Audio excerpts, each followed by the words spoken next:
Сегодня я приготовлю полезное лечебное лакомство калина с медом. Повышает иммунитет, помогает в борьбе с кашлем, также понижает давление.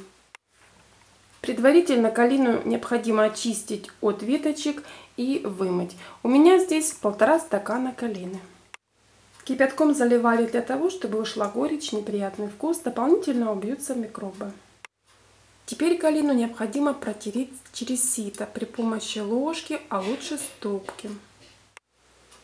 Жмых дополнительно можно процедить через марлю.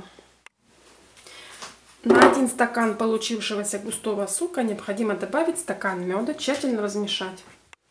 Хранить такую смесь необходимо в холодильнике. Пить по 1 столовой ложке перед едой, предварительно подогрев ложку на пару.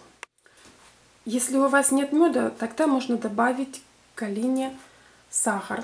Тогда его необходимо брать 2 стакана на 1 стакан сока калины, и масса получится густой, как желе.